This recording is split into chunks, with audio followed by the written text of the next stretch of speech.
Hello everyone, welcome to my channel DC from crazy blog. তো চলে এসেছি আবার একটা নিউ ভিডিও ব্লগ নিয়ে। তো তোমরা সবাই কেমন আছো? আশা করি ভালো আছো আর ভালো থাকো, এটাই চাইবো। আর যে গরম পড়েছে, মানুষ খুব ভালো নেই, কারণ প্রত্যেকটা দিন এই যে মানে 17 তারিখের পর থেকে জানিয়ে দেওয়া হয়েছে যে আপ টু 22 তারিখ অবধি খুব গরম পড়বে। তো সবাইকে বলবো সচেতন থাকো, খুব বেশি জরুরি কাজ না হলে 12টার পর বেরিও না, আর নিজেরা খুব সাবধানে থাকো, জল ক্যারি করো, আর এটাই বলবো। আর বয়স্কদের যারা খুব এজেড তাদেরকে তাদের বাড়ির লোককে রিকোয়েস্ট করবো তারা যেন তাদেরকে বাইরে না পাঠাক, তারা বাড়িতেই থাকুক। আমাদের পরিবেশ যেভাবে দূষিত হচ্ছে, যে টপিকটায় আসি, আমরা কেউ সচেতন না, আমি নিজেও সচেতন না, প্রত্যেকটা মানুষই সচেতন না।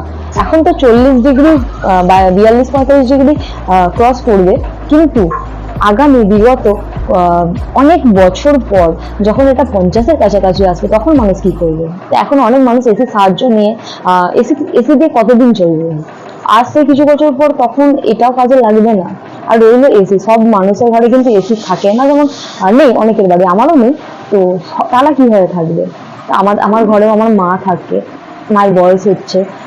আমি নিজে টেনশনে থাকি, আমি যেখানে কাজ করি সেখানে আমি কাটিয়ে কারণ রাত্রিটা যখন সেই গরমটা অনুভব হয় না, কারণ সেই এসিতে থাকি তো কোনো রকম বুঝতে পারি না। কিন্তু আমার মারা যাদের বাইরে কাজ করে, যেসব মানুষগুলো, তারা কিভাবে কাজ করে?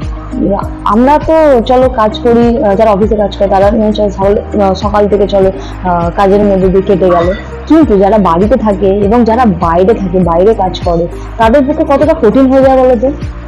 তো আমাদেরকে এইসবের জন্য আমাদের প্রত্যেকটা মানুষের সচেতন হতে হবে, আমাদেরকে গাছ লাগাতে হবে বেশি করে। আমরা যদি গাছ না লাগাই, তাহলে আগামী কিছু বছরে এটা বিভৎস রূপ ধারণ করবে। আমরা প্রত্যেকটা দিন সেই একটা হয় না, পতনের দিকে এগিয়ে যাচ্ছি। হ্যাঁ, সত্যি সেটাই। আমাদের আশেপাশে যেভাবে গাছ কেটে ফ্ল্যাট তৈরি করা হচ্ছে, পুকুর তো নেই, ছেড়েই দাও, যেভাবে দিনের পর দিন প্রত্যেকটা বাড়িতে এসি লাগানো হচ্ছে, তাহলে সেই সবের জিনিসগুলোর প্রতি মানে একটা এফেক্ট কোথায় যাবে? অবশ্যই এখানে যাবে। তো আমরা নিজেরাই পরিবেশকে নষ্ট করছি, তাই আজ থেকে আমাদের সকলকে সিদ্ধান্ত নিতে হবে, এর থেকে আগামী বছর আমরা আমাদের পরবর্তী প্রজন্ম তাদের ভালো একটা জীবন উপহার দেওয়ার জন্য আমাদেরকে ভালো থাকতে হবে। ইভেন আমরা আগামী বছরেও যাতে ভালোভাবে থাকতে পারি, তার জন্য আমাদেরকে আজ থেকে আমাদের ডিসিশন নিতে হবে।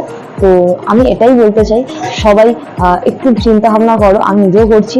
তো সবাই ভালো থাকো, সুস্থ থাকো, আর এই গরমে তোমরা নিজেরা একটু ভালো থাকার চেষ্টা করো, প্রচন্ড গরমে বেরিয়েও না, ক্যারি করো জল, কোনো রকম অযথা কাজ না থাকলে বেরিয়েও না, সাবধানে থাকো।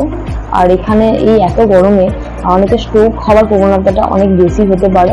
তো বৃদ্ধ যারা বয়স্ক আছে তাদেরকে একটাই কথা বলবো, তারা কোনো রকমভাবে বাইরে বেরিয়েও না, বাড়িতে থাকো। তো চলো আজকে ভিডিওটা এনে শেষ করছি। আর আমার ভিডিও যদি কিছু খারাপ লেগে থাকে তো মন থেকে সরি। তো আবার একটা নিউ ভিডিও গুলাকে আবার দেখা হচ্ছে তোমাদের। তো এখনের জন্য টাটা, ভালো থেকে সুস্থ থাকবে, বাই। আর হ্যাঁ, লাইক কমেন্ট সাবস্ক্রাইব করতে ভুলো না।